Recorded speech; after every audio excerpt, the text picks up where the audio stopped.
एक क्वेश्चन है जो मेरे से ऑलमोस्ट मेरे हर सेशन में कोई ना कोई जरूर पूछता है, तो मैंने सोचा कि आज इस क्वेश्चन की डेप्थ में हम चलेंगे मिल करके, यानी कि आप जो मुझे अभी वीडियो में देख रहे हैं और मैं, हम लोग मिल करके इस क्वेश्चन की डेप्थ में चलेंगे और डीपली समझने की कोशिश करेंगे कि इस क्वेश्चन का क्या आंसर है। वो क्वेश्चन है कि हमेशा मोटिवेटेड कैसे रहे। तो इससे पहले कि इस क्वेश्चन की हम डेप्थ में चले, मैं आपको बताना चाहूंगा एक ऐसी स्टडी के बारे में जो बहुत ही इंटरेस्टिंग है। वो हुई थी कोलंबिया यूनिवर्सिटी में 1998 में।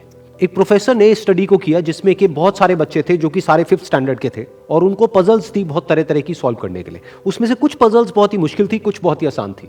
उसके बाद में जब उन बच्चों ने उन पजल्स को सॉल्व किया तो उसके बाद में सभी बच्चों को एक ही बात कही गई कि आपने बहुत अच्छा किया।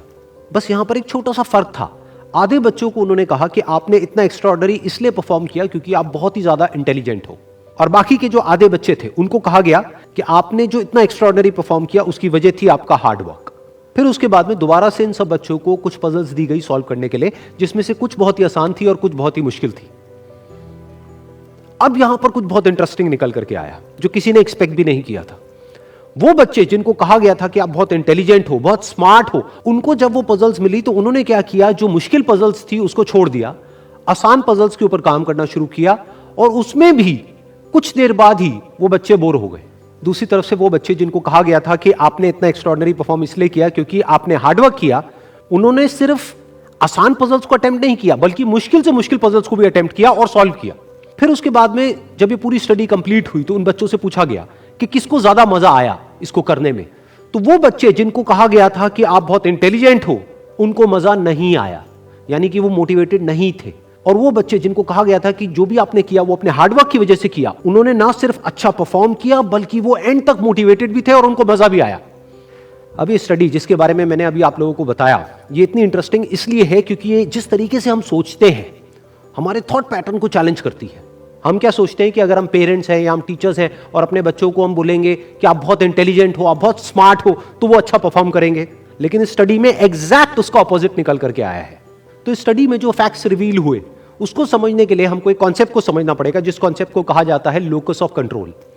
हुआ क्या कि जिन बच्चों को कहा गया कि आप बहुत ही स्मार्ट हो, बहुत ही इंटेलिजेंट हो, उनका जो लोकस ऑफ कंट्रोल था वो उनके अंदर नहीं था, उनके बाहर था। लोकस का मतलब है सेंटर ऑफ कंट्रोल, मतलब कि अगर वो स्मार्ट है, अगर वो इंटेलिजेंट है, तो इसमें उनका खुद का कोई रोल नहीं है, वो उनके कंट्रोल से बाहर है।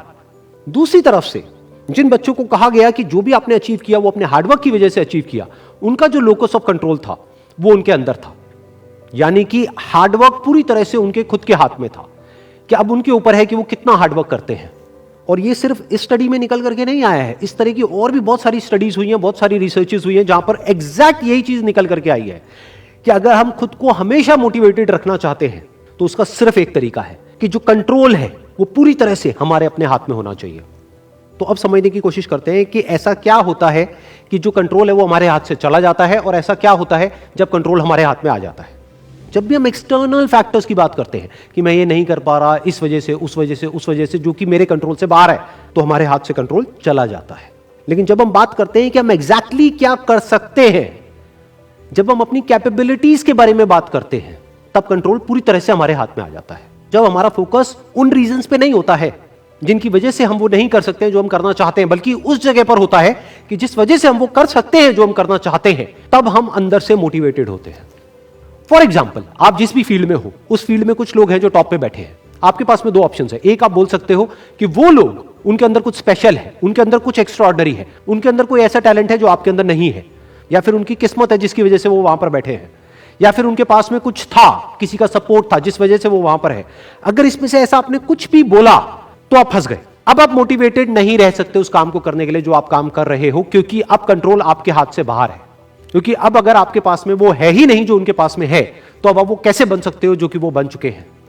लेकिन अगर आप ये बोलते हो कि जिस भी फील्ड में आप हो, उस फील्ड में जो भी टॉप पे बैठे हैं वो वहां पर है अपने हार्डवर्क की वजह से, अपने स्मार्ट वर्क की वजह से, या जो कुछ भी उन्होंने किया, जो कुछ भी उन्होंने सीखा उसकी वजह से, तो अगर वो कर सकते हैं तो मैं भी कर सकता हूं। उन्होंने भी मेरी ही तरह एक ना एक दिन कहीं ना कहीं से शुरुआत करी थी, जहां से कि आज मैं शुरुआत कर रहा हूं। तो मुझ में और उनमें अगर कोई फर्क है तो वो सिर्फ एक है, वो है टाइम का, कि आने वाले 10 साल बाद या 20 साल बाद मैं भी उन्हीं की जगह पर हो सकता हूं या उनसे भी आगे हो सकता हूं जहां पर आज वो है।